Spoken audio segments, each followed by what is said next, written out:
Hey everyone, I'm Armor Gaming, welcome back to my channel and welcome to Monster Legends. Check this out, we have a brand new 72-hour challenge. I know I didn't record a video on the last 72-hour challenge, I apologize, but this time I'm going to make sure to make a video. So we have this brand new challenge, and this is why I've been telling players, right now it is a good idea to save your PvP attacks because it appears that Sourcepoint is going to keep doing these 72-hour challenges. We don't know when they're going to stop, but while we keep having them, save your attacks. So as soon as one 72-hour challenge ends, just do not use your attacks, save them.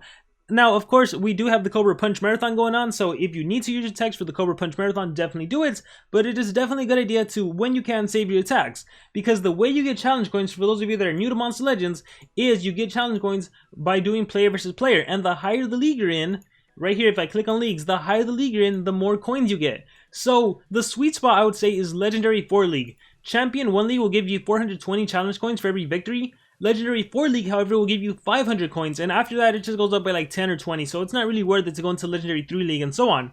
With that being said, the key to winning is to always put a very weak defense team. See how I only put my poor little Charizard on defense? You want that poor little Charizard on defense so players can attack you, and that way you can get easier revenge battles, because you don't always have such easy victories. For example, right now, the base on the right, such a super easy victory. I'm going to go ahead and battle them. I will just click auto, it'll take literally 1 second. Do not exit out. If you're used to skipping the roulette wheel, you do not want to skip it right now, because you do get... Oh, I almost felt like the game was going to crash. You get the chance to spin a roulette wheel, and again, it depends on your league. You always get 500 if you're in Legendary 4 League. So I'll get my 500 challenge coins, and then let's see if there's any easy opponents. I feel like I can actually be the base in the middle, so I am going to try it. Yeah, I feel like my monsters are adequate enough to be the base in the middle. So let's try these 2 epics and a legendary. Let's click fight, and I get the first turn in. I'm gonna start off with a single stun. And it missed. Darn it, that sucks. We'll do the poison and we'll do the sunburn. So reduce your accuracy. I might not win this. We'll see. We'll do the quicksand. All right, if I can survive a turn, I'll survive. Like accuracy reduced, astral blessing. Hurting hand. I don't think I need to do that. Let's get rid of my damage reduction and let's add the ignite. Okay, yeah, see, I called it. So one of the best ways to win really is with just a bunch of dots. If you are lower level, if you can stall and just do a bunch of dots, you can easily win like that. Recharge, recharge, recharge, and look at all that dot damage. Yes, success. So again, the important thing here is to win your PvP attacks. If you don't win your PvP attacks, you're gonna miss out on challenge coins, and those challenge coins do add up. So particularly to the newer players out there, if you are having trouble, right? Let's say all of the opponents are super hard to beat, like all of these right here. Let me refresh one more time. Level 100s when I only have level 70s, how am I beating them? Well, that's when you put your weak defense team on, and then you can easily get a revenge battle, because typically those revenge battles are going to be easy. See level 30 monsters, extreme quick stance challenge, and there we go. So the other important thing to know is that you never want to have your shield active. Anytime you can break your shield, you want to break your shield. And what I mean by breaking the shield is literally just by attacking. So there's going to be a, in the middle right there on top of where it says unknown for the middle base, it'll say I have a shield. If it says I have a shield, then I just want to do a battle and the shield will break. Otherwise, you can't be attacked for 3 hours. So we'll come back, hopefully by the end of the video, you're going to see that I have a shield and I'm going to break it. So anyhow, that's how the 72-hour challenge coin works. You win PvP battles, and then you basically get challenge coins, and then you get to use them for these monsters. Now, here are the costs for the 72-hour challenge. As you can see, the monster in the middle is like that sweet spot, because it's a good amount of challenge coins compared to the other two, and it's a legendary monster. With that being said, hopefully you took a screenshot of that. Let's click back on the 72-hour challenge. In terms of which monster is actually worth getting, realistically, you should be able to get all 3 monsters. But, as I've said in multiple videos, the best thing to go for is the gems. Actually, if I just show you the amount of gems, this is a new account. This account is less than 2 months old. It has 500 gems pretty much saved up thanks to all the 72-hour challenge. I already have this thing ranked up to hatchery rank 3. I can go to rank 4 if I want to. And yeah, I've been able to get a good amount of mythic monsters and everything. So definitely prioritize the gems more than anything. I accidentally clicked on the race. Let me exit out of there. Back to the 72-hour challenge. So the way this event works, you basically flip a card and you get a chance to get a reward. Now, in terms of getting the monster, those costs I showed you, that assumes you get the monster at the very last card. It is possible to get the monster earlier. It's just completely RNG. It's complete luck. You may or may not get lucky. Typically, most players will get the monster at the very last card. maybe the second to last card. But if you are extremely lucky, it is possible to get the card on the very first flip or the second flip. So as you can see, as I flip over cards, the cost of the next card increases, right? It went from like, I don't know what it started with, 100, now it's 200. The next flip is 240, then it's 290. So as you increase, as you go up and flip over more cards, the price increases. So again, number one, I would say prioritize getting the gems. The gems are super valuable. Prioritize getting the relic chests. Relic chests are always super valuable. You never know. Maybe you pop out a diamond relic out of there and it would have been super worth it. In terms of the monsters, they're really not worth it just because we live in a mythic era, and even if you're a brand new account, you should be able to easily get a brand new mythic monster. Realistically, I feel like in a month, you could probably get 3 or 4 mythic monsters completely free. Look! Awesome! I got the monster right away. So see, it is possible to do a monster pretty early on. See, so if I was after the monsters, I would stop. But I'm after the gems, so I'm going to go get some of those gems. But yeah, guys, I forgot what I was saying. Oh yeah, realistically, I think you should be able to get like 3 or 4 mythic monsters every single month. So there's 2 mazes, and you should be able to get the maze monsters completely free to play with like 3 days of effort. You should be able to get the Legends Pass monster. In this case, it's Moon Haze, so that's 3 monsters. And then the Josh Dub challenge, you can get the mythic monster for 150 gems. There's probably going to be another Tails event. That's another mythic monster. So that's 5 mythic monsters you realistically should be able to get free to play. So there isn't really a need to get legendary monsters for competitive gameplay. Now, for collecting purposes, definitely usable for future El Colossal events if Solar Point keeps doing them. Definitely worth collecting them, right? But in terms of any upcoming Colossal events, Nature already passed, and so did Dark, so you don't really need any of these monsters, I would say. Also, I do believe Clivia is breedable, so if you don't, since Clivia is actually breedable, you should just go for Yiltre, and it's rank 1. Now, it is going to be more costly, so at the end of the day, go for someone that you actually can absolutely afford. But with that being said, we are also going to analyze the monsters in case for whatever reason you do have to decide between the 2 monsters. Alright, and so we'll start things off with the monster in the middle, Clivia. Clivia has a power of 3454, life stat of 30k, and a speed stat of 3388. This monster is immune to sudden death. So if there's any skill that immediately kills a monster, for example, Nori has an ultimate that kills a monster immediately, Clivia would not be killed. Also, if for example you have Kothor and Kothor does that skill that kills an ally to get triple damage or double damage, whatever it is, Clivia would not get killed thanks to the trait. However, you are vulnerable to getting immobilized by any sort of control effect. In terms of relics, you can hold an armor and an essence. Anytime a monster can hold an essence relic, I really love because you can put a revival essence on them, meaning if the monster dies, they can come back to life. And in this case, armor just gives you more flexibility in terms of having higher HP, being able to recover HP, or draining enemy stamina. So the armor relic is a very nice one. Let's start with the ultimate. Deals massive special damage to all enemies, massive being 70, applies poison and bleed.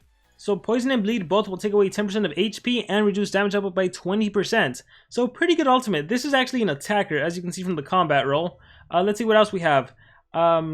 Nature weakness, deals moderate nature weakness. Deals moderate nature damage, applies nature weakness, regen and increased healing. Modern nature damage recovers as much life as damage dealt. This monster is a vampire. Sucks HP away. Deals moderate nature damage, applies nature weakness. Meat synthesis applies energy regen to itself, damage boost to itself, increased healing to itself. Deals heavy special nature damage, recovers as much life as damage dealt. And then I remember this monster having a really strong attack. Let's see if we have it. Deals heavy nature damage, 45 nature based AoE. Monster synthesis applies double damage, heals by 25% life regen. I do like that this monster's self skills do a lot more than just like a basic buff. And then here it is, Venus Monstrap. Deals massive nature damage, massive being 70 damage, and recovers as much life as damage dealt. So in terms of an attacker, being able to lifesteal, being able to hold the armor relic, and being able to resurrect, pretty good attacker that is going to be pretty hard to kill because this monster can just keep taking away your life. You have Venus Monster Trap, and you have this one right here, 55 damage on a 1-turn cooldown. This is on a 2-turn cooldown. You also have access to a 45 damage AoE. You can also make the enemy weak to nature attacks if you would like to. And then you have some pretty good self skills. So even if you were to get, let's say you get Total Blind or something, instead of wasting the turn recharging, you could use one of your really good self skills, like the regen increased healing. That'll make your healing 40%. You could also do the damage boost to set up for your next attack, stamina regen, increased healing as well. Or this immediate 25% heal, life regen on top of that, and a double damage for 2 turns, which sets up for the next attack. So I gotta say, I really like Clivia. I'm surprised I didn't use this monster as much when it got released.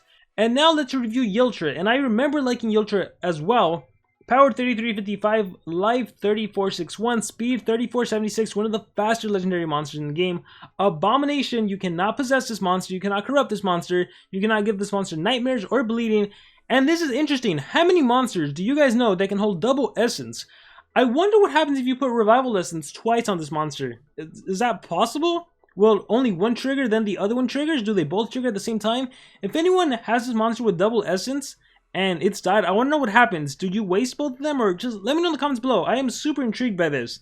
But yeah, it can hold double revival essence, or just, you know, a combination of essences. That's cool. The ultimate, I love it. I win. I think I remember there's a lot of like I puns on this monster. Show it to me, aiming for you. I win.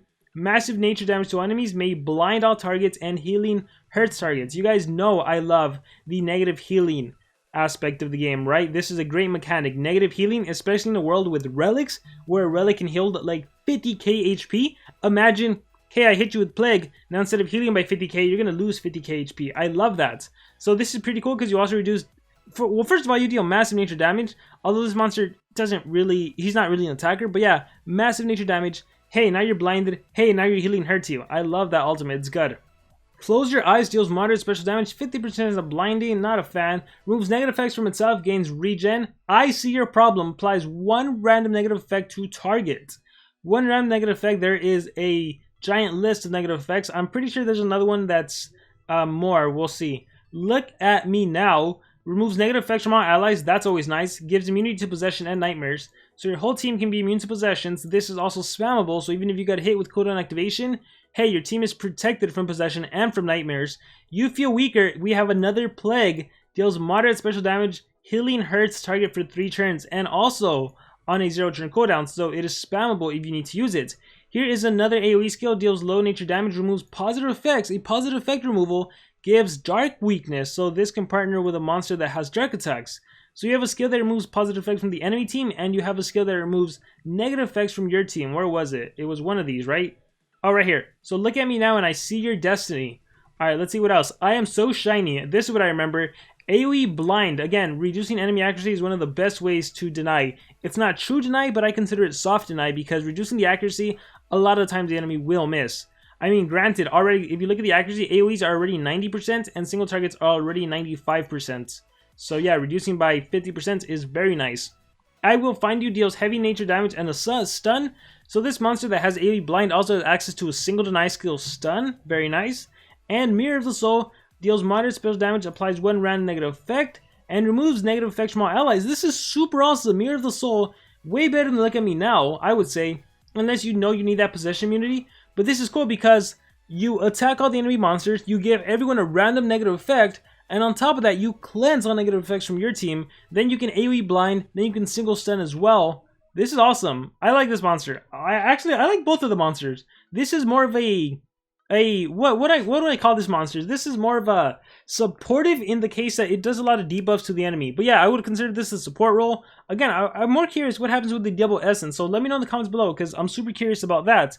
But yeah, in between these two monsters, it's pretty much up to you who you want to get. I think ideally you should be able to get both of them. Just be smart about your challenge coins. You should never have 15 attacks. Even though there's a race right now, just always be at 13 out of 15 or be at 14 out of 15. You should never have 15 out of 15 attack. That's working against you. And unfortunately, I still haven't been attacked. So as you can see, I still don't have a shield. So I'm just waiting to get attacked so I can immediately attack and break my shield. But hopefully you guys know what I mean by that. If not, I could always do a follow-up video. But I hope you guys enjoyed the video. I hope it was informative. Let me know in the comments below, who are you going for? Or let me know, are you as lucky as I am and actually got the monster right away?